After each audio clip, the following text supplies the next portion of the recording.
Assalamu alaikum. Welcome to Morning News on BTV News. I'm Kim Yorin with you. The government is set to launch the Probashi card on a pilot basis in the second week of next month, with the state-owned Janata Bank issuing the Probashi debit card in the first phase.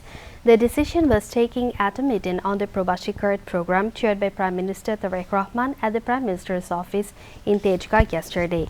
The meeting was informed that the government aims to distribute 50,000 Probashi cards by December this year and 2 lakh cards by June next year. All Probashi card-related activities would be carried out through the Probashi Kollan Bank in the second phase.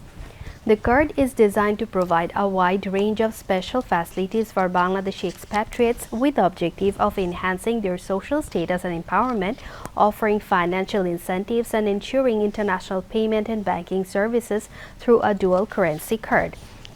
The cardholders will enjoy a range of benefits, including complimentary airport lounge access at home and abroad, expedited immigration services through dedicated booths, complimentary meet and greet services at international airports, discounts on airline tickets and hotel bookings, and vehicle booking facilities at home and abroad at fair prices. Signature cardholders will also receive airport pick-up and drop-off services.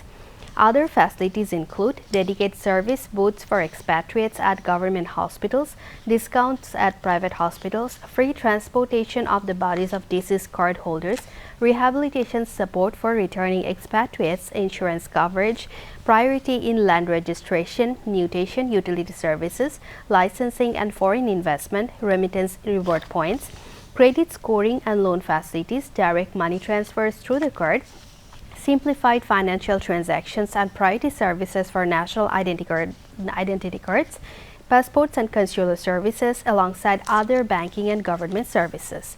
The Prime Minister directed the authorities concerned to ensure that Bangladeshis living across the world are brought under the coverage of the Probashi card program. The Prime Minister also instructed the authorities concerned to modernize and update the National Skills Development Authority in line with present-day requirements. Expatriates Welfare and Overseas Employment Minister Ariful Haq Chaudhry, State Minister Mohammad Nurul Haq, Prime Minister's Advisor Mahdi Amin and Rehan Asif Asad, Expatriates Welfare and Overseas Employment Secretary Mohammad Mukhtar Ahmed, Prime Minister's Special Assistant Dr. Mohammad Shakirul Islam Khan and Bureau of Manpower Employment and Training Director General Jamil Ahmed, among others, attended the meeting. Prime Minister Tareq Rahman has put emphasis on producing bricks using environmentally friendly alternative technologies to prevent air pollution. He laid the importance while chairing a meeting on environment pollution at his Tejgaon office in the city yesterday. The meeting held detailed discussions on a range of measures to prevent air and sound pollution. In particular, it decided to take swift and effective actions to curb air pollution caused by brick kilns. Besides, the meeting discussed ways to control the excessive use of vehicle horns in the capital city, Dhaka. In this regard, the Prime Minister instructed the law enforcement agencies to play a more stringent role in enforcing the law. It also discussed how artificial intelligence AI technology similar to AI cameras used in traffic management could be utilized to monitor and control unnecessary horn use. The Prime Minister emphasized the need for effective initiatives to quickly remove unfit, expired and environment polluting buses, trucks and other vehicles from the streets of the capital. He also directed the authorities to introduce automatic traffic light systems at least 50 more locations across Dhaka as quickly as possible. Environment, Forest and Climate Change Minister Abdul Awal Mintu, State Minister Sheikh Faridul Islam, State Minister of Water Resources Farhad Hassan Azad, Prime Minister's Special Assistant on Environment, Forest and Climate Change Affairs Dr. Mohammad Saimum Pervez, Dhaka South City Corporation Administrator Mohammad Abdul Salam, Dhaka North City Corporation Administrator Mohammad Shafiqul Islam Khan, Dhaka Metropolitan Police Commissioner Misleuddin Ahmed, and senior officials from various ministries and agencies were present at the meeting.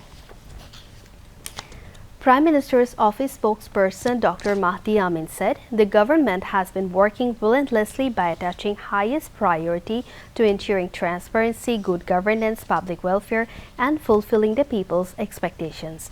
He said this at a press conference at the Korobi Hall of the Prime Minister's office in the city's Tej area yesterday. Prime Minister's press wing organized a press conference marking the completion of 5 months of the elected government. Mahdi Amin said the government led by Prime Minister Tariq Rahman has completed only 150 days or 5 months in office.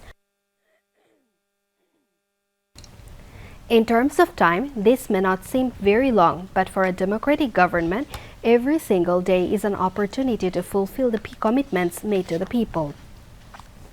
After assuming office through the direct votes of the people, he said, the government has primarily given the highest priority to rebuilding democratic institutions and maintaining economic stability. Mahdi Amin said, measures to control commodity prices, restore discipline in the financial sector, recover laundered money and ensure cost-effective and corruption-free reviews of development projects demonstrate the government's strong commitment to good governance.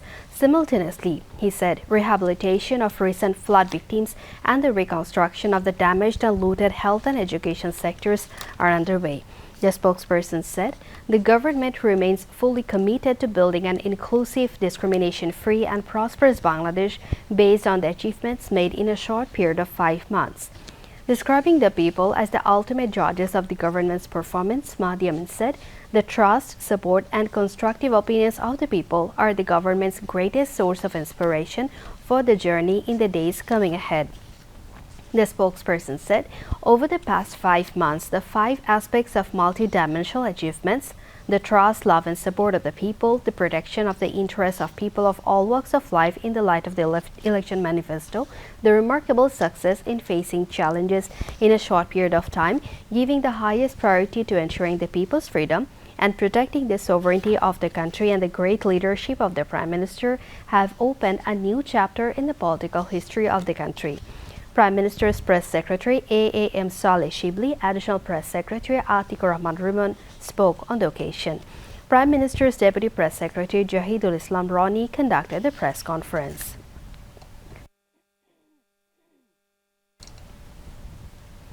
The Flood Forecasting and Warning Center, FFWC, has warned that 7 districts in northern and northeastern Bangladesh may face the risk of short-term flooding within the next 3 days as heavy to very heavy rainfall continues to raise water levels in several rivers. The warning was issued during a briefing yesterday. Meanwhile, continuous rainfall has caused water levels in several rivers across the country to keep rising. At present, the Kushiara River is flowing above the danger level at the Fenchuganj in Sylhet and the Markuli Point in Sunamganj. However, water levels in the country's other major rivers remain below the respective danger marks.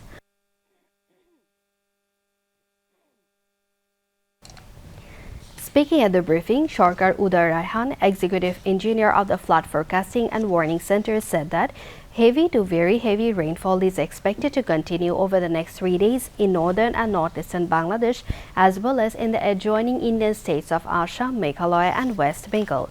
As a result, water levels in the Tista, Dhorla, and Dudhkuma rivers are likely to rise further. He also said that water levels in the Brahmaputra, Jamuna, Ganges, and Podda rivers are gradually increasing, a trend that may continue over the next 5 to 7 days. However, as rainfall is forecast to decrease over the next few days, there is currently no indication of prolonged or large-scale flooding.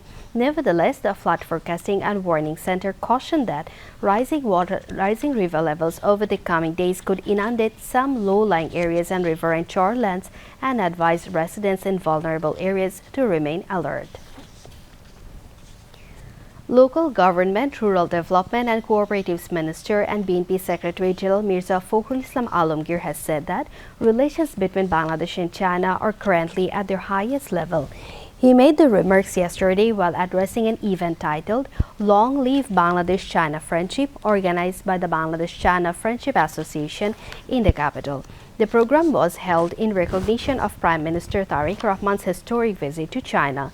The minister emphasized the importance of exploring new areas of cooperation to further strengthen and expand the existing friendly relationship between Bangladesh and China, making it more productive and multidimensional. Among others, the Information and Broadcasting Minister Zahiruddin Shapon was present at the event. He said, Bangladesh's foreign policy is driven by economic priorities with trade, investment, remittances and overseas employment at the core of its diplomatic engagements. State Minister for Civil Aviation and Tourism M. Rashiduzzaman Millat and Member of Parliament Sanjida Islam Tuli were also among those present. Commerce Minister Khandukar Abdul Muqtadir called for stronger international support to ensure Bangladesh's smooth, sustainable and stable graduation from the LDC category. He also urged the international community to extend the LDC graduation preparatory period by 3 years. According to a Commerce Ministry press release issued yesterday, the Commerce Minister made the request during separate meetings at the United Nations headquarters with President of the UN Economic and Social Council and Nepal's Permanent Representative Ambassador Lok Bahadur Thapa and UN Economic and Social Council Vice President and Algeria's Permanent Representative Ambassador Amar Benjama. During the meetings, the Commerce Minister explained the government's reasons for seeking a 3-year extension to the LDC graduation preparation period. He said Bangladesh could not fully utilize the existing preparatory period due to the country's ongoing economic and political transition, global economic uncertainty, energy crisis, supply chain disruptions, growing impacts of climate change, and other external challenges. Khandukar Abdul Muqtadir reaffirmed that Bangladesh remains firmly committed to graduating from the LDC category. Prime Minister's Finance and Planning Advisor Dr. Rashid Al Mahmoud Titumir, State Minister for Planning Junaid Saki, Economic Relations Division Secretary Mohammad Shahriar Qadir Siddiqui, and other officials were also present in the Bangladesh delegation. Moving on to international news. 2 U.S. service members have been killed and 1 remains missing following Iranian missile and drone attacks in Jordan. In a statement, the U.S. Central Command CENTCOM said the American troops were killed while intercepting ballistic missiles and drones launched by Iran and its allied forces targeting Jordan. CENTCOM also stated that, in response, U.S. forces have continued carrying out strikes against multiple targets inside Iran. The Islamic Revolutionary Guard Corps IRGC said it targeted U.S. military communication systems and fuel storage facilities at Azraq Air Base in Jordan. Warning Washington, the IRGC said that if U.S. aggression continues, Iran will respond on a broader scale. Meanwhile, Iran's Supreme Leader Mustafa Khamenei condemned the U.S. airstrikes. In a statement, Khamenei said that the memorandum signed with the aim of achieving a ceasefire has been repeatedly violated, adding that President Trump's signature is worthless and ineffective.